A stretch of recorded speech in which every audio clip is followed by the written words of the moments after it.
Assalamualaikum warahmatullahi wabarakatuh. Alhamdulillahilladzi arsala rasulahu bil huda wa dinil haq lidhhirahu 'alad dini kullihi wa kafa billahi syahida. Asyhadu an la ilaha illallah wa asyhadu anna Muhammadan abduhu wa rasuluh. Allahumma shalli wa sallim ala nabiyyina Muhammad wa ala alihi wa sahbihi ajmain wa ba'du. Bapak-bapak dan ibu-ibu sekalian yang dirahmati Allah Subhanahu wa taala, alhamdulillah, marilah kita bersyukur kepada Allah Subhanahu wa taala karena kita dapat beribadah dan bertafakuh fiddin. Semoga ibadah dan tafakuh ini menghadirkan hasanah di dunia dan di akhirat. Bapak-bapak dan ibu-ibu sekalian yang dirahmati Allah Subhanahu wa taala,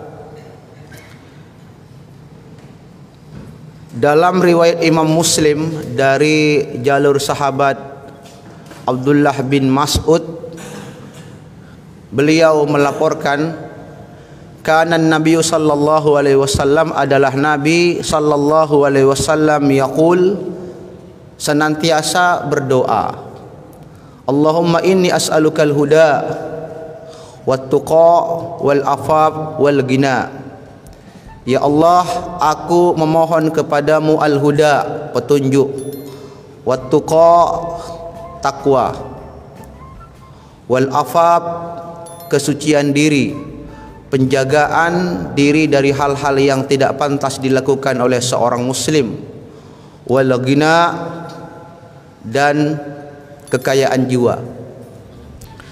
Dalam hadis itu ada kata kana yang bertemu dengan fi'il mudhari' yaqul. Itulah sebabnya tadi kita terjemahkan kata kana yaqulu dengan makna senantiasa. Artinya Nabi Muhammad sallallahu alaihi wasallam seringkali mengucapkan doa ini kepada Allah Subhanahu wa taala.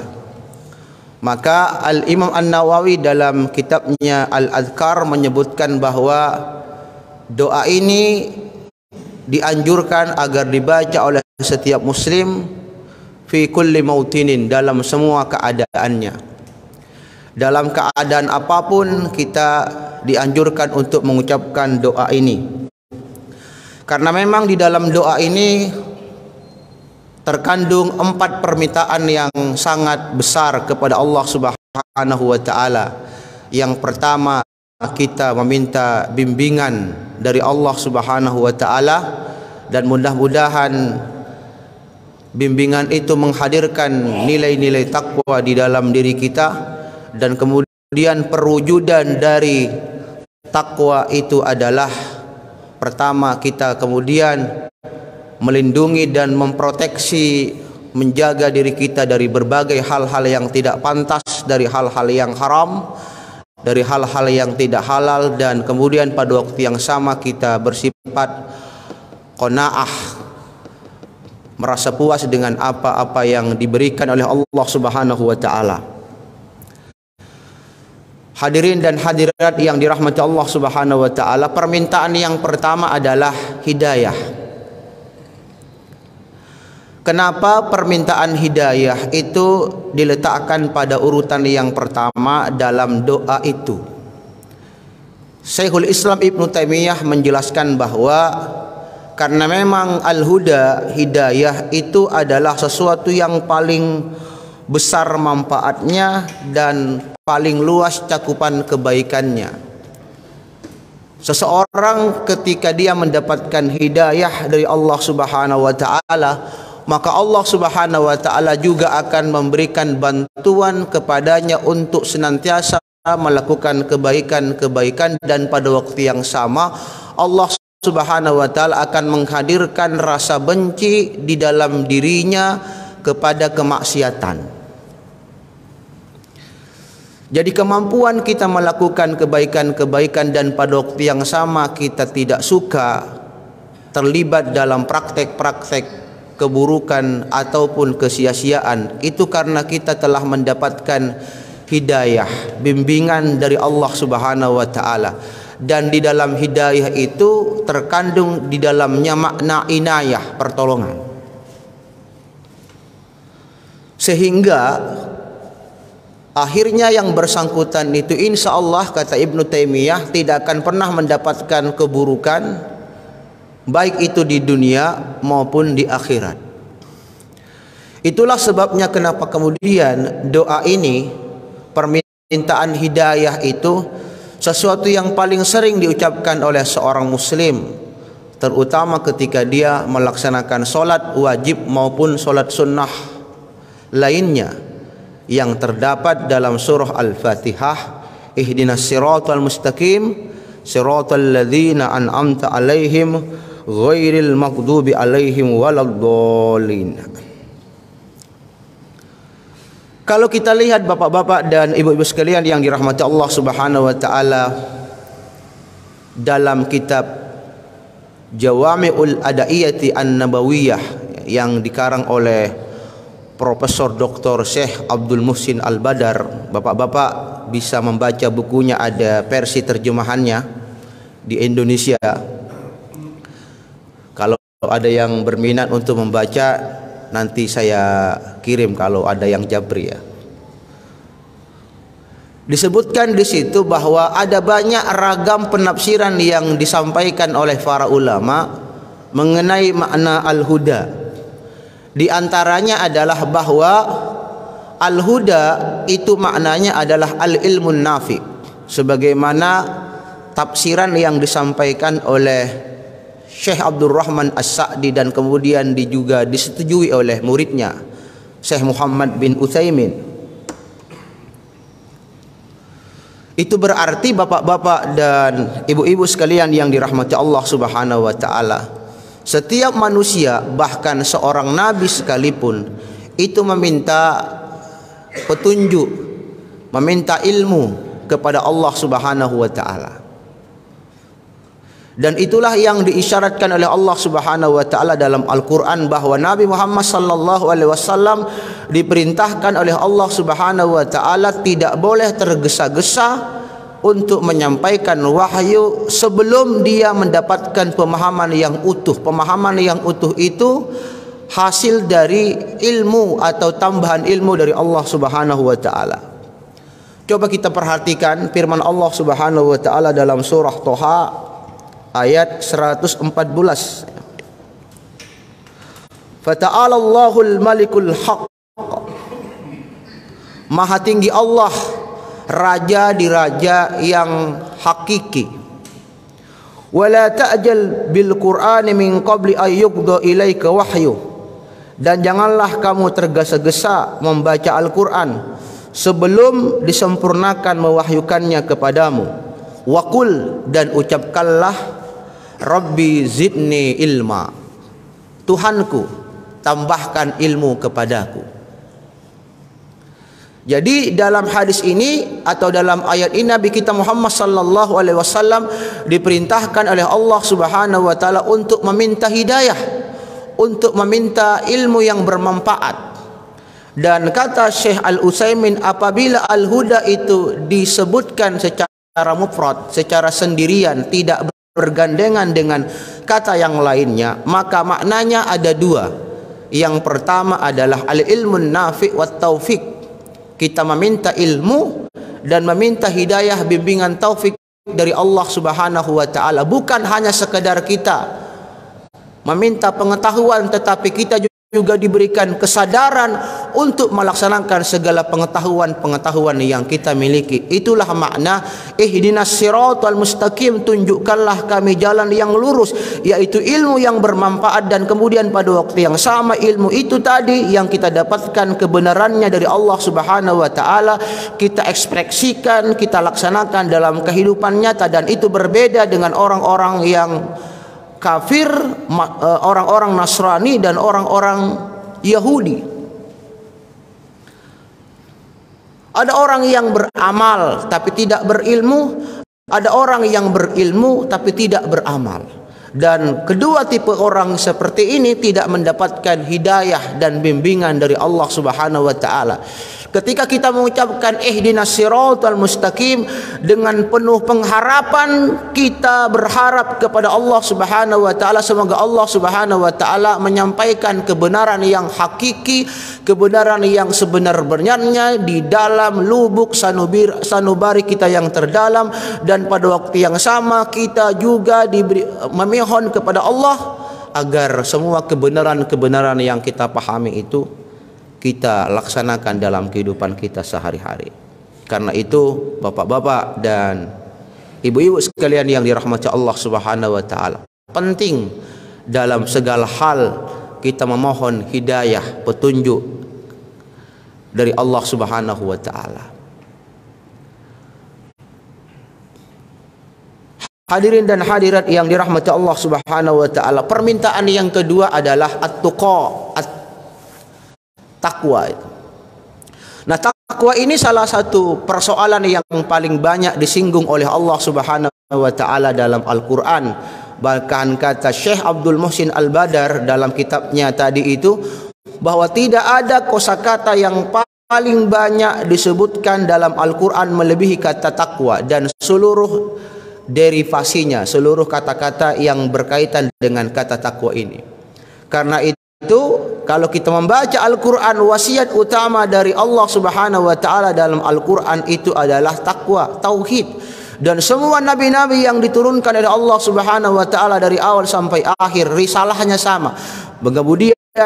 Bagaimana kemudian manusia itu betul-betul memiliki sifat takwa di dalam dirinya. Bahkan kalau kita misalnya kaitkan hal ini dalam konteks ibadah Syam Ramadan, tujuannya jelas, la'allakum tattaqun, agar kita kemudian menjadi pribadi-pribadi yang bertakwa. Karena itu para ulama mengatakan at-taqwa min a'dhamil wasaya. Takwa itu adalah wasiat yang paling agung. Tidak ada lagi wasiat yang lebih penting kita sampaikan kepada anak dan keturunan kita daripada wasiat takwa. Karena Allah Subhanahu wa taala sendiri berwasiat dengan wasiat takwa kepada manusia yang pertama dan kepada manusia yang terakhir. Wasiatnya sama. Wa laqad wassayna alladhina utul kitaba min qablikum wa iyyakum anittaqullah. Dan kami telah berwasiat kepada orang-orang sebelum kalian dari kalangan ahlul kitab dan kepada kalian sendiri, anittaqullah, hendaklah kalian bertakwa kepada Allah Subhanahu wa taala. Nah, takwa itu ada satu definisi yang menarik yang disampaikan oleh salah seorang ulama besar, Thalaq bin Habib, ya, bahwa takwa itu bukan hanya sekedar kita meninggalkan hal-hal yang haram, tetapi lebih daripada itu harus diikuti dengan kemampuan dan kemauan untuk menjalankan segala perintah-perintah Allah Subhanahu wa taala. Nah, itulah hakikat taubat. Taubat itu kan bukan hanya sekedar kita berhenti maksiat, tidak main judi, bukan hanya sekedar tidak main judi, bukan hanya sekedar tidak korupsi, tapi harus diiringi dengan kemampuan melakukan berbagai macam kebaikan, sehingga perbuatan-perbuatan maksiat yang pernah kita lakukan itu akan dihapuskan oleh Allah Subhanahu wa taala.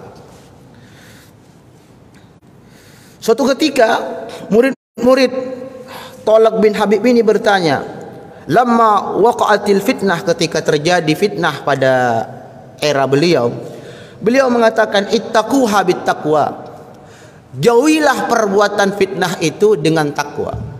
Nah, kita ini kan sudah berada di akhir zaman, bapak-bapak dan ibu-ibu sekalian. Tentu fitnahnya jauh lebih besar dan jauh lebih melebar, ya. Fitnah kapitalisme, fitnah sekularisme, fitnah hedonisme, fitnah LGBT, ya, dan lain-lain sebagainya. Fitnah free child, ya. Ada beberapa orang-orang tertentu yang ingin menikah tapi tidak ingin punya keturunan. Fitnah feminisme, fitnah equality gender, kesetaraan gender, dan lain-lain sebagainya. Terlalu banyak sekali pemikiran-pemikiran yang syubhat, pemikiran-pemikiran yang bermuatan fitnah, yang apabila kemudian kita tidak bertakwa kepada Allah Subhanahu wa taala, kita tidak akan punya kemampuan untuk menjauhi perbuatan-perbuatan atau pemikiran-pemikiran atau keyakinan-keyakinan yang menyimpang dari ajaran Rasulullah sallallahu alaihi wasallam. Modal utamanya adalah ittaquha bittaqwa, jauhi lindungi dirimu dari berbagai macam fitnah itu dengan sifat takwa, karena takwa pada akhirnya akan menghasilkan mana'ah qalbiyah, ya, imunitas hati di dalam diri kita. Kita akan mampu membedakan sejak dini mana perbuatan-perbuatan yang sepantasnya untuk kita hindari dan mana perbuatan-perbuatan yang sepantasnya untuk kita lakukan. Hanya takwa modalnya. Kemudian dikatakan kepada beliau, qalu wa mat taqwa? Apa yang dimaksud dengan takwa? An ta'mala bi ta'atillahi ala nurin minallah tarju sawaballah.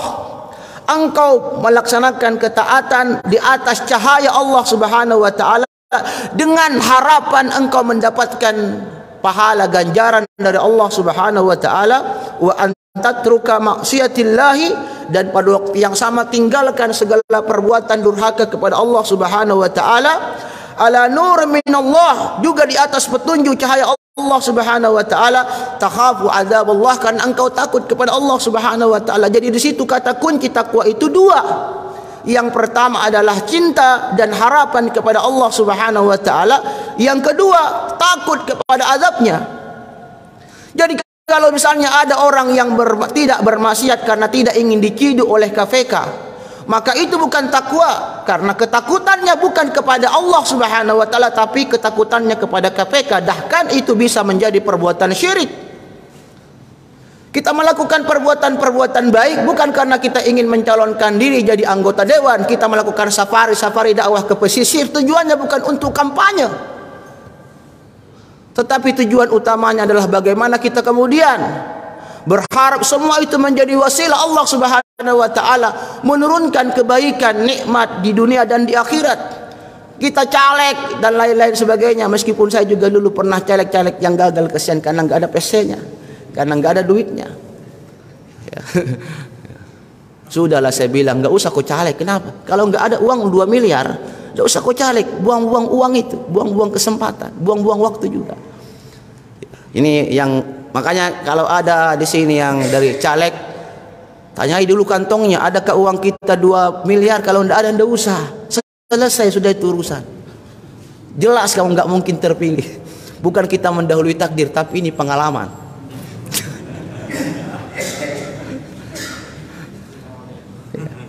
Jadi kata kuncinya takwa itu cinta dan ketakutan. Kita sholat subuh karena cinta dan takut kepada Allah. Kita puasa cinta dan takut kepada Allah.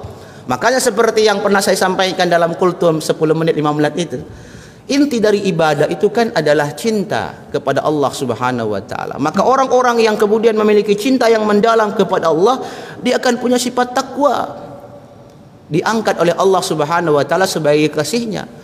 Alladzina amanu wa kanu yattaqun ala inna awliya Allahi la khaufun alaihi wa lahum yahzanun. Ketahuilah para wali-wali Allah itu adalah orang-orang yang tidak pernah lagi memiliki rasa takut dan kegalauan.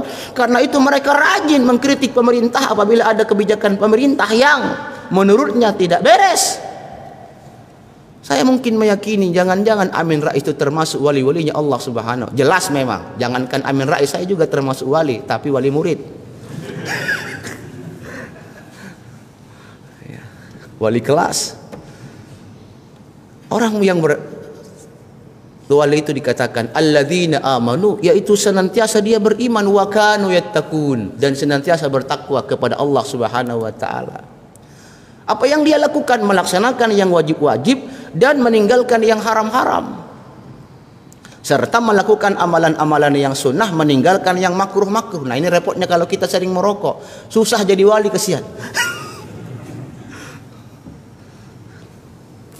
Nah, jadi bapak-bapak dan jemaah sekalian, takwa itu sesuatu yang penting kita harapkan kepada Allah. Mudah-mudahan kita ditakdirkan oleh Allah Subhanahu wa taala sebagai orang-orang yang bertakwa, karena akibatnya tentu sangat baik di dunia maupun di akhirat. Uiddat lil muttaqin. Surga itu hanya disiapkan oleh Allah Subhanahu wa taala bagi orang-orang yang bertakwa. Kalau paradise ya, paradise itu kan bahasa Inggris, itu sebenarnya berasal dari bahasa Arab ya, Firdaus orang Inggris menyebutnya dengan paradise. Di Maratu ada paradise. Boleh semua orang masuk sana, yang bertakwa maupun yang setan bisa masuk ke sana. Tapi paradise In surga, di dalam surga hanya diberikan oleh Allah Subhanahu wa taala bagi orang-orang yang bertakwa. Dan karena itu Allah Subhanahu wa taala sengaja menurunkan syariat puasa agar kita kemudian punya kesempatan yang sama untuk menjadi orang-orang yang bertakwa. Berarti puasa itu adalah ekspresi cinta Tuhan kepada kita. Tuhan berharap, Allah Subhanahu wa taala berharap kita semuanya masuk ke dalam surga. Maka Allah Subhanahu wa taala menurunkan Al-Qur'an, menurunkan Nabi-Nya Muhammad sallallahu alaihi wasallam dalam Al-Qur'an, dalam hadis, semuanya ada petunjuk-petunjuk yang bisa merubah kita menjadi pribadi-pribadi yang bertakwa, dengan harapan kemudian kita semuanya punya kelayakan dan kepantasan masuk ke dalam surga. Amin ya rabbal alamin. Permintaan yang ketiga dan permintaan yang keempat sebenarnya mau saya sampaikan di sini, cuma kayaknya sudah panjang ini. Tapi intinya gini Bapak-bapak dan jemaah sekalian. Permintaan yang ketiga dan permintaan yang keempat itu merupakan dampak atau hasil dari permintaan yang pertama dan permintaan yang kedua. Sebenarnya tanpa disebutkan permintaan yang ketiga dan permintaan yang keempat itu sudah terkandung dalam permintaan yang pertama dan permintaan yang kedua. Orang nggak mungkin punya sifat iffah, kemampuan membersihkan dirinya dari berbagai hal-hal yang tidak pantas dan memiliki kekayaan jiwa kalau orang itu tidak mendapatkan hidayah dan takwa dari Allah Subhanahu wa taala. Tetapi kenapa kemudian Nabi kita Muhammad sallallahu alaihi wasallam menyebutkan dua kata ini secara khusus setelah dua kata umum sebelumnya untuk memberikan makna pengkhususan bahwa di antara hal yang paling kita butuhkan dalam kehidupan kita di dunia ini adalah al-iffah atau al-afaf. Kita kemudian menjaga diri kita dari hal-hal yang tidak pantas. Kita menjaga kehormatan diri kita, kita menjaga muruah kita. Karena itu para ulama menafsirkan iffah itu adalah menahan diri dari perbuatan meminta-minta, bawa proposal ke sana kemari. Nah, meskipun sebenarnya boleh-boleh saja kita membawa proposal demi kepentingan umat. Ya. Kalau untuk kepentingan pribadi tidak boleh. Beberapa habaib di Jakarta biasa mengemis ke penguasa-penguasa, dalam tanda petik mengemisnya, mengemis kepada orang-orang kaya. Bukan hanya sekedar untuk mengambil haknya orang muslim ya. Bahwa di dalam harta orang-orang kaya-kaya ini, orang-orang yang diberikan kelebihan harta itu ada hak orang-orang anak-anak yatim, orang-orang miskin, dan karena itu kita boleh membawa proposal. Tapi kalau untuk kepentingan pribadi sebaiknya tidak. Dan itu termasuk iffah, menjaga kehormatan diri. Nah, karena itu al-ghina artinya kekayaan jiwa. Kita hanya puas ya, hanya merasa puas dengan apa yang dimiliki, dengan apa yang diberikan oleh Allah Subhanahu wa taala. Karena itu Nabi kita Muhammad sallallahu alaihi wasallam mengatakan dalam sebuah hadis yang diriwayatkan oleh Imam Muslim, laisal ghina an kasratil arad. Kekayaan itu bukanlah banyaknya duit, bukanlah tingginya kedudukan. Wa innamal ghina ghinan nafsi. Sesungguhnya yang namanya kekayaan itu adalah kekayaan jiwa. Ada satu nasihat yang disampaikan oleh Syekhul Islam Ibnu Taimiyah. Dia mengatakan, ini penting kita perhatikan. Fa innal hurra abdun ma tama'a. Seseorang itu, seorang yang merdeka sekalipun tetap akan dianggap sebagai budak selama orang itu memiliki sifat tamak. Karena ketamakan terhadap dunia itu kan memperbudak kita. Kemudian wal abdu hurrun, dan orang yang budak sekalipun akan dianggap oleh Allah Subhanahu wa taala sebagai orang yang merdeka. Ma qana'a, selama dia memiliki sifat qanaah, puas, merasa cukup dengan apa yang dia terima dari Allah Subhanahu wa taala. Nah, kalau kita kemudian memiliki sifat qanaah itu, itulah yang menghadirkan sifat tawakal. Jadi selama kita punya sifat tamak, fakir kepada makhluk, membutuhkan pertolongan makhluk, bantuan makhluk, apa-apa kita selalu berkeluh kesah kepada makhluk, maka Allah Subhanahu wa taala tidak akan menghadirkan sifat tawakal di dalam diri kita. Ketiadaan sifat tawakal itu akan membuat kita senantiasa gelisah, membuat kita senantiasa cemas, membuat kita senantiasa bimbang dan lain-lain sebagainya. Orang-orang yang punya tingkat ketawakalan yang tinggi kepada Allah Subhanahu wa taala, dia tidak akan pernah memiliki kecemasan sekalipun. Wa 'alallahi wa 'ala rabbihim yatawakkalun. Mereka senantiasa bertawakal kepada Allah Subhanahu wa taala, dan sekali lagi sifat tawakal itu hanya muncul dari pribadi-pribadi yang memiliki sifat qanaah. Qanaah itu lahir dari takwa. Karena sebagaimana definisi yang disampaikan oleh Ali bin Abi Thalib, yang namanya takwa itu adalah al-khaufu minal jalil, takut kepada Allah, wal qanaa'atu bil qalil, dan qanaah terhadap apa yang dia terima dari Allah Subhanahu wa taala, meskipun rezeki yang dia terima qalil jiddan, sedikit sekali. Itu yang namanya tawakal. Allahumma inna nas'alukal huda wat tuqa wal afaf wal gina. Bagi bapak-bapak yang akan menghafal doa ini, insyaallah nanti saya kirim ke grup Muhammadiyah Berau, bisa dibaca penjelasannya lebih rinci di situ. Assalamualaikum warahmatullahi wabarakatuh.